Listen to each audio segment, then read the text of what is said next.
오늘 본문 말씀은 이제 예수님께서 5천 명을 먹이셨던 그런 하나님의 사건을 우리들에게 가르쳐주는 말씀입니다. 우리는 이제 8월달 여름 특별한 예배를 준비하면서 5주 동안 복의 근원이 되라라고 하는 그런 주제를 가지고서 말씀을 나누고 있습니다. 첫째 주에는 축복하라, 복의 근원이 되기 위해서는 우리가 축복하자 그랬습니다.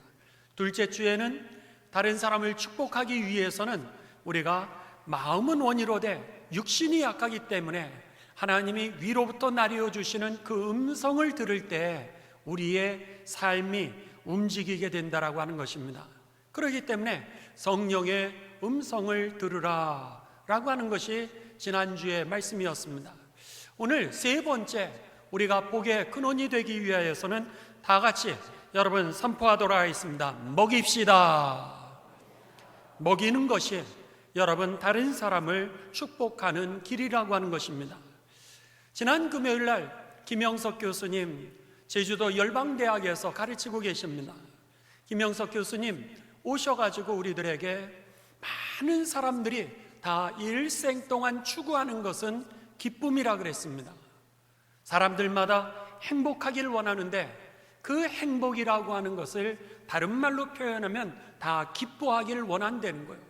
그런데 그 집에 문을 열어보면 다 슬픔이 있고 다 아픔이 있고 상처가 있고 어려움이 있고 고난이 있다라고 하는 겁니다.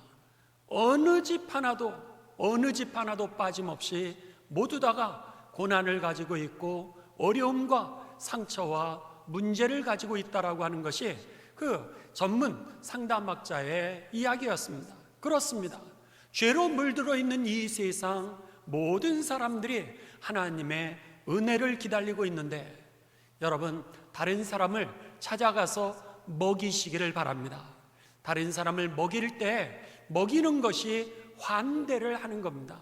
그들을 환영하고 그들로 하여금 여러분 축복하는 가운데 그들이 살아날 수 있는 길이 열려지게 되면서 우리들은 자그마하게 축복을 했는데 5천 명을 먹이는 기적이 거기에서 일어나게 될 줄을 믿습니다. 나 하나 잘 먹고 잘 사는 삶으로 살아가지 마시고 5천 명을 먹이는 가운데 복의 근원이 되시기를 주님의 이름으로 축원합니다.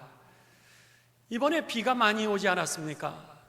비가 왔는데 지난 주간에 목요일 날이었습니다. 예기치 않은 손님이 제가 거주하고 있는 아파트를 찾아오셨습니다. 누구냐면 귀뚜라미였습니다. 이 귀뚜라미가 집을 잃고 그리고 나서는 그 풀밭에서 나와서 어디서 헤매다가 아파트 안으로 들어와서는 그리고는 계단에서 자기 집을 가려고 막 헤매면서 찾아가는 거예요. 제가 보니까는 조금 있으면은 여기서 기력이 쇠해가지고 죽을 것 같더라고요. 그런데다가 여러분 거기서 왔다 갔다 하다가 이제 엘리베이터가 열리면은 그 엘리베이터 무임승차하면 감옥에 가지 않겠습니까? 그러니까는 감옥에 가든지 지쳐서 죽을 이 귀뚜라미를 보니까 안 됐어요. 그래가지고 제가 이렇게 몰기를 시작했습니다. 그랬더니 이 귀뚜라미가 저한테 몰려가지고 막 헤매다가 결국은 길을 찾고 그리고 밖으로 집으로 돌아갔습니다. 제 마음이 좋았어요.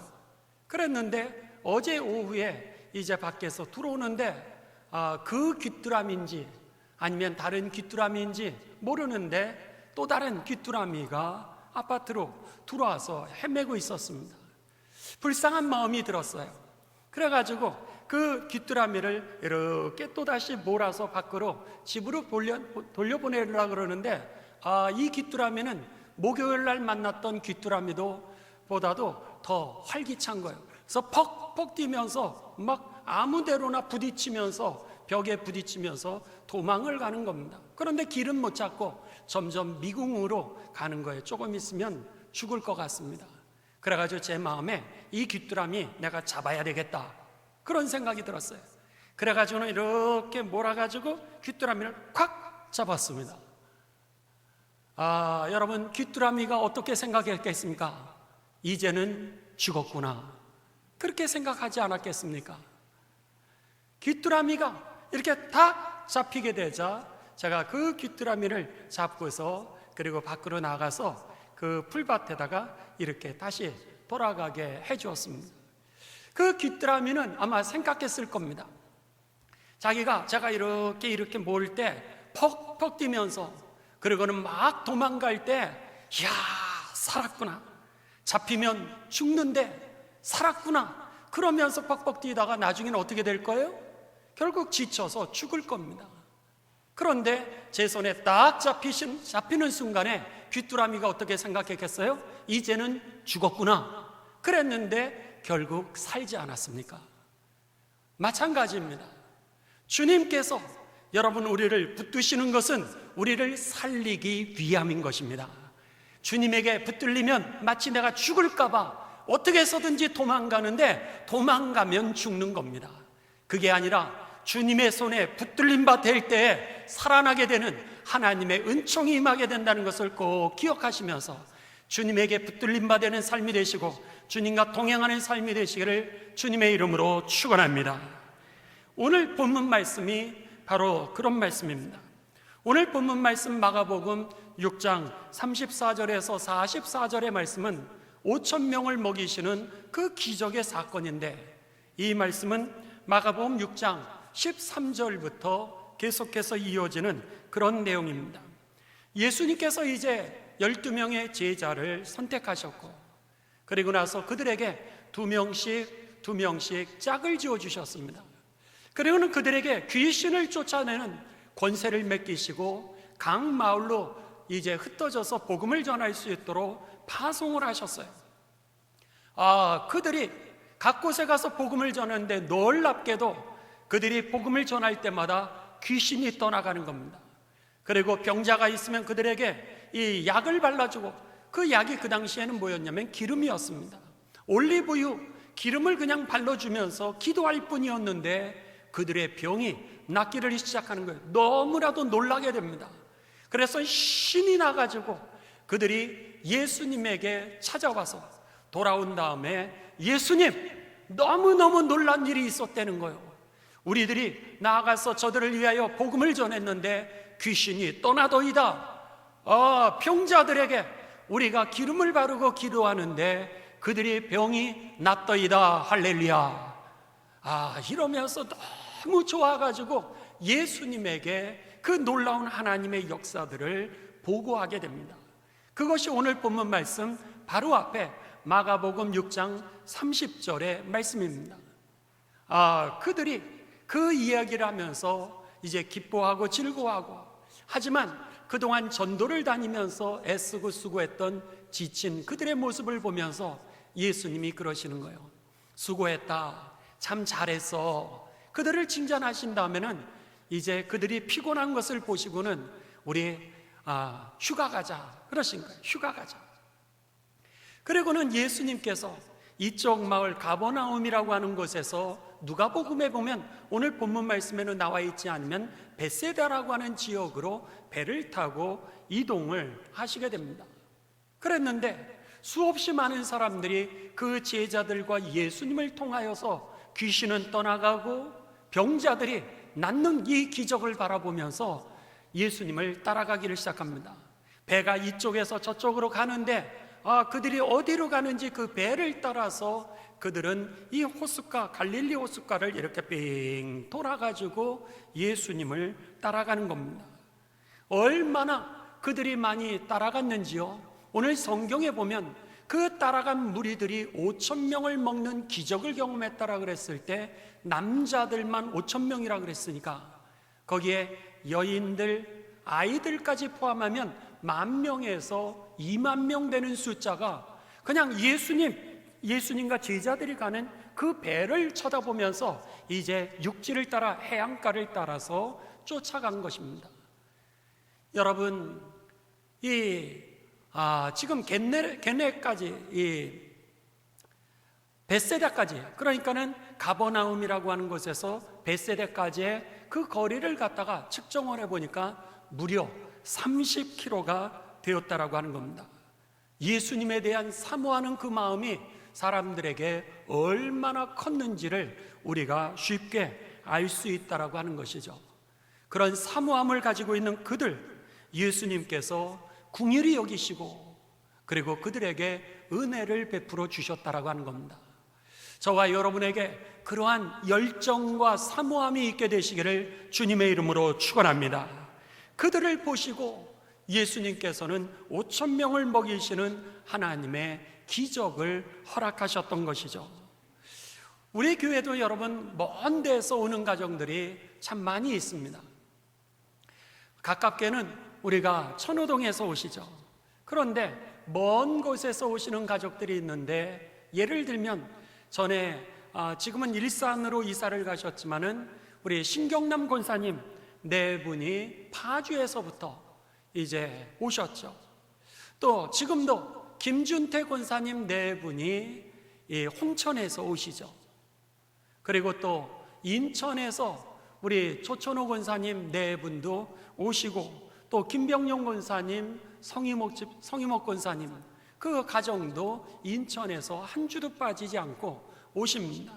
뿐만 아니라 또 안산에서는 우리 일부 예배 이 성가대 하시면서 드럼으로 우리 섬기시는 그 가족 김선진 집사님, 박수정 집사님이 안산에서부터 이제 오고 계시고요. 또 그 외에도 우리가 용인에서 차재훈 집사님, 임은미 집사님 오시고, 광주에서 이영철 장로님, 또 이현자 권사님, 또 그 외에도 김재만 권사님 네 분, 수없이 많은 사람들이 그 먼 곳에서도 오십니다. 그 중에 우리 전홍열 권사님, 이미 하나님의 부르심을 받았지만은 전홍열 권사님하고 안춘자 권사님은 부천에서 오셨습니다. 부천에서 오시는데 어느 날 제가 한번 권사님 살아계실 때 그렇게 여쭤봤습니다. 권사님, 그 먼 데서 이 어르신이 오시기 힘들지 않으세요?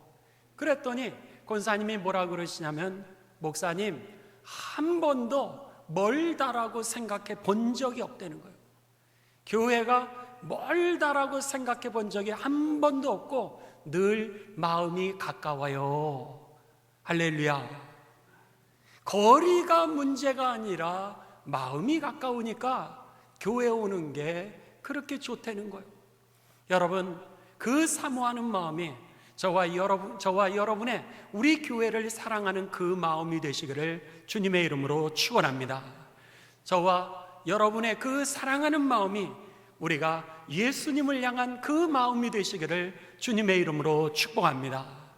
그랬을 때 오늘 본문 말씀 34절에 보면은 예수님께서 그들을 긍휼히 여기셨다 그랬습니다.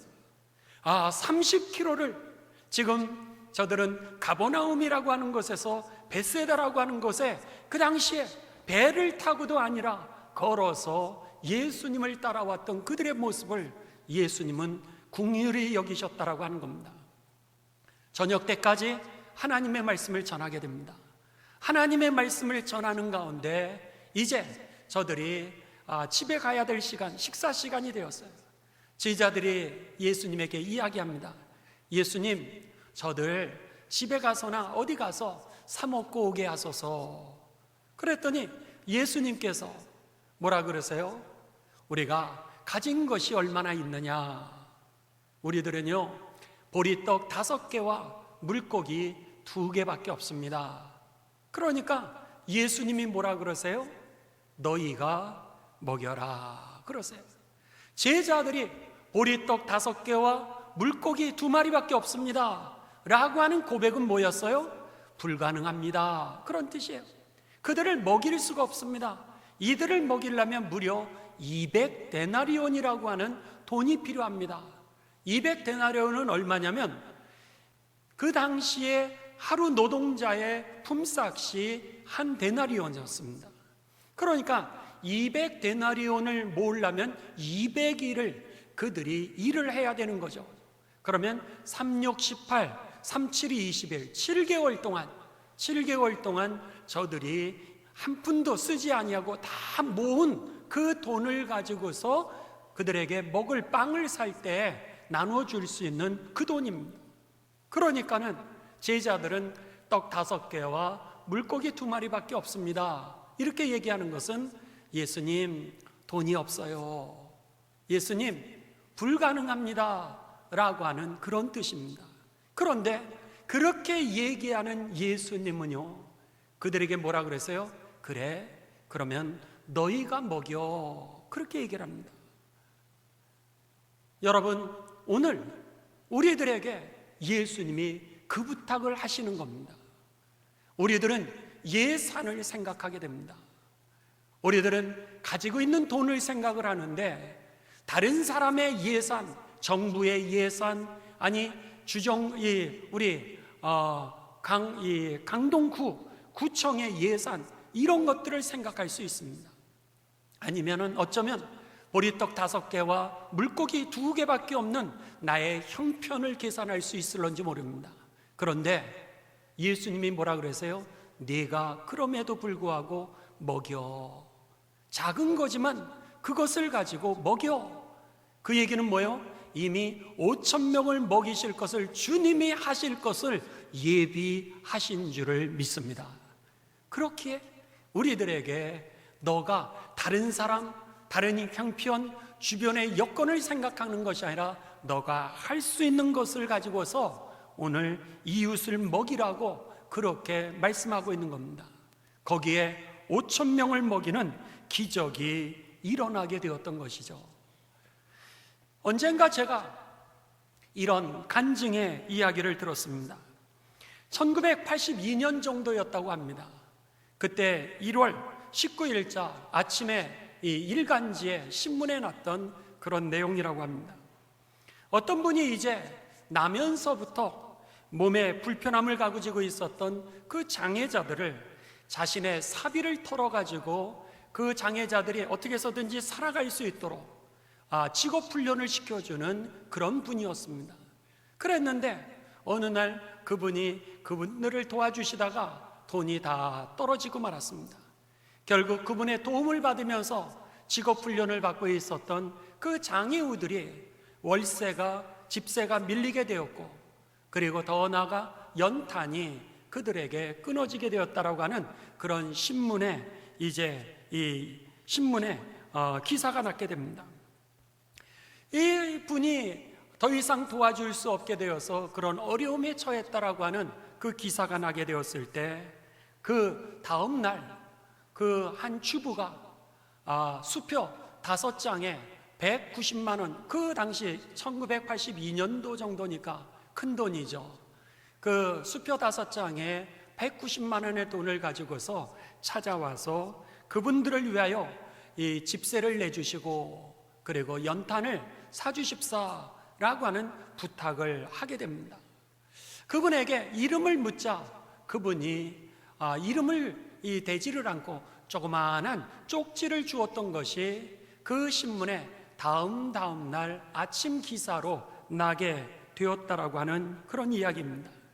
그분이 주었던 그 쪽지에 이런 기사가 났다고 합니다. 그 쪽지에 이렇게 기록이 되었다고 합니다. 어제 빨래를 하고 있는데 중학교에 다니고 있는 둘째 아들이 신문을 들고 엄마, 우리가 도와주어야 할 사람이 생겼어요, 그러면서 그 신문을 보여주었다라고 하는 겁니다. 그 아이의 엄마가 이제 신문을 보고 그리고 나서는 마음에 도와줄 마음이 생겨서 이제 그렇게 일을 하게 되었던 겁니다. 그리고는 그 편지에 이렇게 썼습니다. 저에게는 고등학교 다니는 아들과 중학교 다니는 아들 둘이 있는데 둘 다 전교에서 1등, 2등을 다투는 수재입니다. 하나님께서 그와 같은 아들 둘씩이나 주신 것을 자랑하거나 뽐내라고 주신 것이 아니라 나면서부터 어려운 사람들을 돕고 섬기라고 주신 줄을 믿습니다. 그래서 큰 아이의 대학 입학을 위해 준비한 그 돈을 제외하고 제가 쓸 수 있고 가지고 있는 현재의 모든 현금을 가지고 왔습니다. 하나님이 지금은 이 정도밖에 심부름을 안 시켰지만 앞으로 더 큰 심부름을 시키시는 날이 오실 줄을 믿습니다. 할렐루야. 여러분, 제가 그 간증을 들으면서 얼마나 감격했는지 모릅니다. 그리스도인들에 대하여서 얼마나 자랑스러웠는지 모릅니다. 그분 한 분의 그 선행이 오늘 얼마나 많은 사람들에게 선한 영향을 미치고 또 복음을 증거하는 그런 토대가 되었을까, 그런 사건이 되었을까 생각하니까 마음이 그렇게 감격스럽고 여러분 또 감동이 왔습니다. 아이들이 공부 잘하면 좋죠. 전교 1등하고 전교 2등하니 얼마나 좋았겠습니까? 그러면은 그들이 남들보다 먼저 출세할 수 있고 자기들이 남들보다 원하는 직장에 먼저 들어갈 수 있고 그리고 다른 사람이 못 누리는 그 축복을 누리는 모습을 보면서 그 부모는 얼마나 행복하겠습니까? 아마 좋을 겁니다. 그런데 대다수의 사람들이 우리 집 자녀 1등, 우리들의 자녀 2등, 우리들의 자녀 좋은 직장, 우리들의 자녀 어떻게 되었다라고 하는 그 축복받은 것에 누리는데 우리 자신을 누리고 즐기는데 다 열심히 있는가 하면은 오늘 이분은 하나님께서 아들을 둘씩이나 주시고 그들에게 1등과 2등이 되게 하신 것은 나면서부터 어려움을 가지고 있는 그 사람들을 도우라고 내게 주신 하나님의 축복이라고 이렇게 해석했다라고 하는 사실입니다. 똑같은 사건인데 똑같은 여건인데 어떤 사람은 그 축복을 나 혼자 누리는데 열심인 사람이 있는가 하면은 어떤 사람은 다른 사람을 축복하라고 주신 그 하나님의 사건으로 나의 축복을 해석하였다라고 보았을 때 여러분 누가 더 잘 사는 삶이겠습니까? 오늘 하나님이 그 말씀을 하시는 겁니다. 너에게 떡이 5개, 물고기 2개밖에 없느뇨? 그렇다면 환경 탓을 하지 말고 너가 할 수 있는 거, 너의 자녀 대학 가기 위해서 준비했던 그 돈 빼고 너가 가용할 수 있는 그 돈으로 다른 사람을 도와줘. 그랬을 때 여러분 비록 우리들이 보리떡 5개와 물고기 2마리밖에 되지 않지만 5,000명을 먹이는 기적이 일어나게 될 줄을 믿습니다. 바라기는 저와 여러분이 그런 삶이 되시기를 주님의 이름으로 축원합니다. 예수님이 세상에 오신 목적을 우리들에게 분명하게 가르쳐 주셨습니다. 예수님이 이 땅에 오신 목적은 마가복음 10장 45절에 보면 인자가 온 것은 섬김을 받으려 함이 아니라 1등 되게 하기 위해서 왔다는 게 아니라는 거예요. 오늘 섬김을 받으려 함이 아니라 도리어 섬기려 하고 자기 목숨을 많은 사람들의 대속물로 주려 함이니라 그랬습니다. 그리고 누가복음 19장 10절에 보면 인자가 온 것은 잃어버린 자를 찾아 그들을 구원하기 위함이라 그랬어요. 그런데 놀라운 것은요, 예수님께서 사람들을 섬기고 대속물로 나의 삶을 내어주고 잃어버린 사람들을 구원하기 위한 방법이 어떤 방법이었냐면 누가복음 7장 34절입니다. 그들을 구원하고 섬기는 방법은 아주 보편적이었습니다. 인자는 와서 먹고 마시매 너희 말이 보라 먹기를 탐하고 포도주를 즐기는 사람이요 세리와 죄인의 친구로다. 예수님께서 다른 사람을 섬기는 방법 그리고 저들을 구원하는 방법은 놀랍게도 저들과 함께 먹는 일이었다라고 하는 겁니다. 여러분 한번 생각해 보십시오. 예수님을 기억해라. 예수님이 우리의 죄를 대속하기 위하여 십자가를 죽으시는 그 마지막 시간에 무엇을 하셨죠? 제자들에게 빵을 나누셨습니다. 빵을 나눠주시면서 이것을 먹으면서 너희를 위하여 내어주는 나의 몸이니 이것을 먹을 때마다 나를 기억해. 또 포도주를 나누셨습니다. 그걸 나눠주시면서 너희가 이것을 마실 때마다 너희를 위하여 내어주는 나의 피니 이것을 마실 때마다 나를 기억해. 그리고 나서 뭐라 그랬어요? 너희가 모일 때마다 이렇게 먹으려는 거요. 그게 바로 성찬식이고 애찬식이었죠. 먹으려는 거요. 그럴 때마다 나를 기억해. 인자라고 하는 단어는요, 다니엘서 7장에 보면 주님께서 이 온 세상을 통치하기 위해서 하늘에서 오실 때 그 통치자의 이름이 인자라고 하는 단어입니다. 그런데 예수님이 자기 자신을 인자, 세상을 통치하는 하나님이라고 하는 것을 가르쳐 주시면서 빵빠레를 울리며 천군천사와 함께 오시는 모습으로 대단한 일을 하셨던 것이 아니라 오셔서 죄인과 세리들을 위하여 함께 밥을 잡수셨다라고 하는 겁니다. 그들을 구원하시는 방법이 바로 먹이는 방법이었던 것이죠. 엘렌 허쉬라고 하는 이 엘렌 허쉬와 랜드포드라고 하는 사람이 썼던 책의 제목이 바로 여기 Right Here, 또 바로 지금 Right Now 라고 하는 이 책에 이들이 이런 기록을 했습니다. 후한 대접을 하는 것은 하나님 나라를 확장할 수 있는 엄청난 선교적 기회입니다. 그러면서 그들은요, 만일 모든 그리스도인의 가정이 일주일에 한 번씩 정기적으로 낯선 사람이나 가난한 사람을 자기 집으로 초대하여 음식을 대접한다면 우리는 그야말로 먹는 것 하나만으로도 세상을 변화시킬 수 있게 될 것입니다. 그는 그 책에서 그렇게 기록했습니다. 여러분, 오늘 본문 말씀을 결론을 내립니다. 복의 근원이 되는 삶, 세 번째 실천사항입니다. 세 번째 실천사항은 뭐냐? 적어도 일주일에 세 사람과 식사하시기 바랍니다. 적어도 일주일에 한 번에 세 사람도 좋습니다. 우리가 하루에 세 끼를 먹는다 그러면 일주일이면 21끼를 먹게 됩니다.